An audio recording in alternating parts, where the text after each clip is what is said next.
Hello students.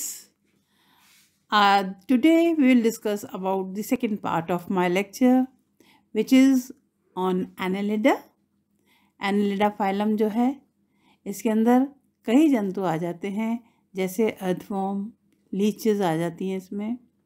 और ये जंतु हैं इनमें जो है बॉडी जो है वो सेगमेंटेड होती है और सेगमेंट्स पूरी तरह से अलग अलग सबके बीच में वॉल पाई जाती है, तो सेगमेंटेड बॉडी पाई जाती है इन एनिमल्स में।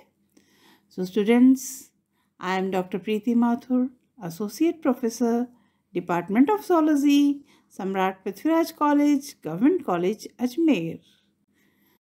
तो स्टूडेंट्स, इस स्लाइड में आप देख रहे हैं ट्रांसवर्स सेक्शंस।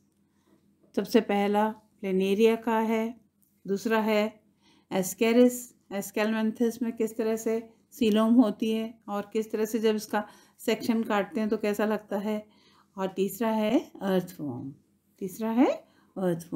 तो स्टूडेंट्स, इन तीनों के सीलोम को हम कंपेयर करेंगे हमारे नेक्स्ट स्लाइड में। तो इस स्लाइड में आप देख पा रहे हैं coelomate mollusc, annelids, arthropods, echinoderms, chordates. इन सब में जो सीलोम जो है यहाँ पर जो आपको दिखाई दे रही है, इसमें आप देख रहे हैं स्टूडेंट्स बीच में गुलाबी जो पोर्शन है वो मेसोडर्मल सेल्स हैं। सबसे बाहर वाली सेल्स जो हैं वो एक्टोडर्म कहलाती हैं। सेल्स का एक लेयर है, इसमें न्यूक्लिएटेड सेल्स हैं और ये एक्टोडर्म कहलाती है।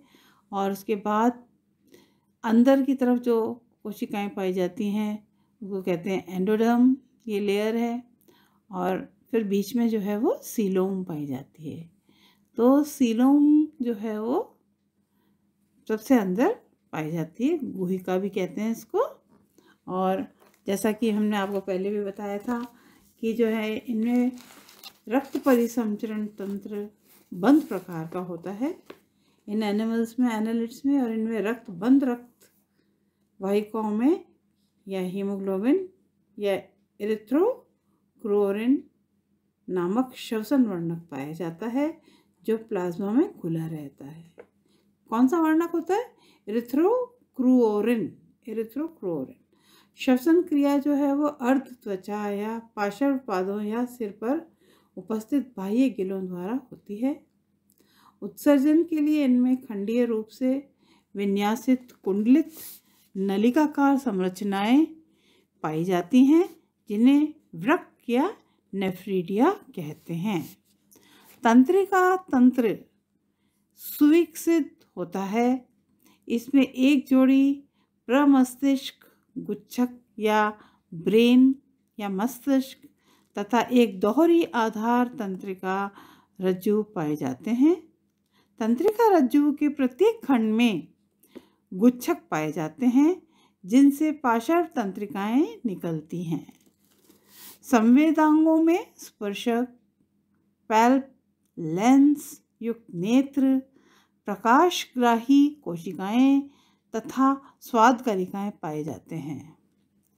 जनत ग्रंथियों या इनको गोनाड्स भी कहते हैं का विकास प्रगुह्य उपकला या सीलोमिक एपिथेलियम से होता है। ये उभयलिंगी यानी कि हर्माफ्रोडाइट या पृथक लिंगी होते हैं।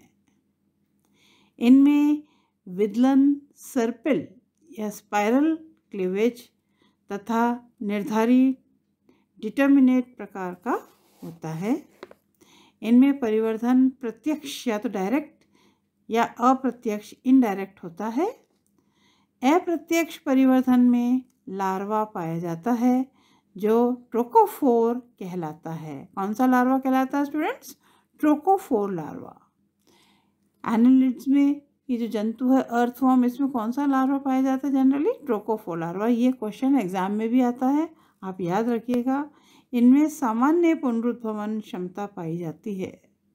इस संघ के अधिकांश जंतु जलवासी होते हैं जो स्वच्छ एवं समुद्री दोनों प्रकार के आवासों में पाए जाते हैं। कुछ जंतु स्थलवासी भी होते हैं जो बिलकारी होते हैं। इस स्लाइड में आप देख रहे हैं कैरेक्टरिस्टिक्स बताए गए हैं और 2 डायग्राम भी हैं। एक डायग्राम जो है वो लेबल्ड है, एलिमेंट्री कैनाल का है। डाइजेस्टिव सिस्टम के बारे में मैं इसमें आपको बताऊंगी। सबसे ऊपर मुख गुहा या माउथ होता है, उसके बाद फेरिक्स, फेरिक्स के बाद ईसोफेगस, ईसोफेगस के बाद क्रॉप, और क्रॉप के बाद गिजार्ड आ जाता है, और उसके बाद में इंटेस्टाइन पाई जाती है अर्थवर्म के अंदर। डाइजेस्ट सिस्टम जो है कंप्लीट किससे होता है? माउथ से तो शुरू होता है और एनस पर ख़त्म होता है। तो इसमें सुविकसित डाइजेस्टिव सिस्टम पाया जाता है। और भोजन, फूड जो है first moves through the crop where it is stored for some time, then it moves through the gizzard where it is ground into smaller pieces. छोटे छोटे टुकड़ों में उनको गिजार्ड के अंदर जो है वो परिवर्तित कर दिया जाता है भोजन को। तो इस तरह से ये डाइजेस्टिव सिस्टम की ट्रैक्ट है। इस स्लाइड में आप देख रहे हैं दूसरा अगला जो कैरेक्टरिस्टिक है इसका अर्थवर्म का, उसमें क्लियर देख रहे हैं आप, सेगमेंटेड बॉडी दिख रही है आपको अर्थवर्म की।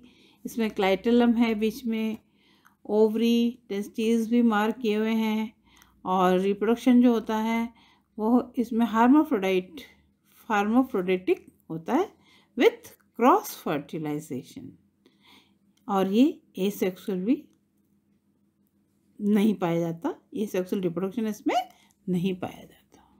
तो स्टूडेंट्स, इस स्लाइड में आप देख रहे हैं कि इसमें क्लियर आपको देख रहे हैं, इसमें वेल लेबल्ड डायग्राम्स बने हुए हैं, और सर्कुलेशन जो है वो ब्लड के द्वारा, ब्लड जो है वो ब्लड वेसल्स से होता हुआ एओर्टिक आर्चेस में पहुंचता है। तो इसमें सर्कुलेशन कौन सा है?